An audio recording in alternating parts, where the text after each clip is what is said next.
So I'm happy to be back amongst my family. I missed you guys so much. So talk about yin and yang on this trip. There was a lot of good God moments. I met a lot of veterans and talked to them with their stories. It's just so different down there. Everybody says bless you.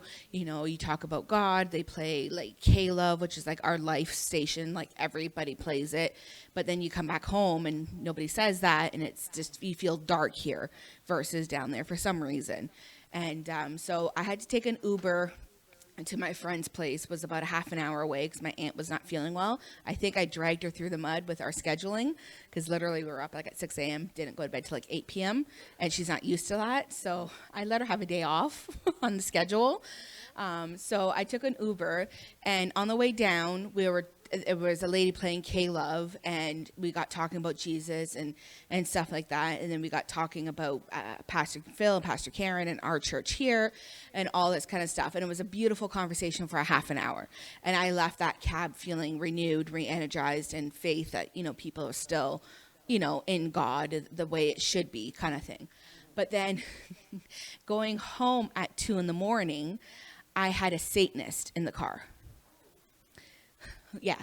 So I was just like, how do I was thinking like, how do I have a conversation with him? Because I don't want to stir up any demonic issues because I suffered a lot with a lot of attachments and a lot of bad things. And I didn't want to be reattached, you know, because I'm not saying I'm weak, but my flesh is still a bit weak from recovery and stuff. So I was like treading very lightly around any conversation.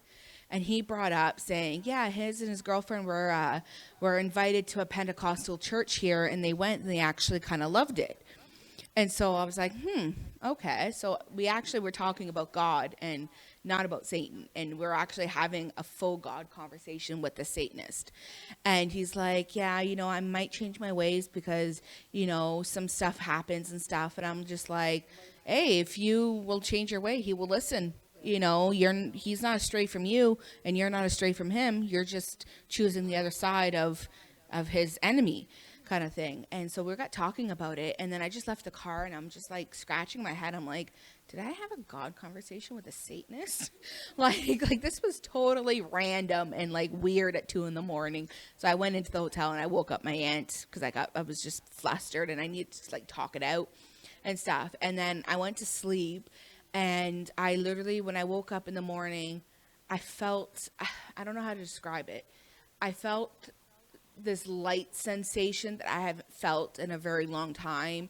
And this voice that was saying, you know, just press in and be more you and be like me, but be you. And everywhere I went, you know, it was all these God little moments and just random stuff. I went to a cemetery tour at nighttime to go for the paranormal. And somehow I found God amongst all the graveyards and the tombstones. It was just like really weird. But yeah, so my trip was good. And a lot of God moments happened. And a lot of memories were created. And, you know, and I got to listen to my radio station that I absolutely love the entire time. We never listened to anything else but K-Love. It was amazing. And you guys should hear some of the new gospel songs that are out there. I'll try to get some this way to church so you guys can hear it. But yeah, I just had to tell you guys I had a Satanist on one hand and I had God the other hand, but God was still in the Satanists at the same time. So I thought that was pretty cool and I wanted to share it with you guys.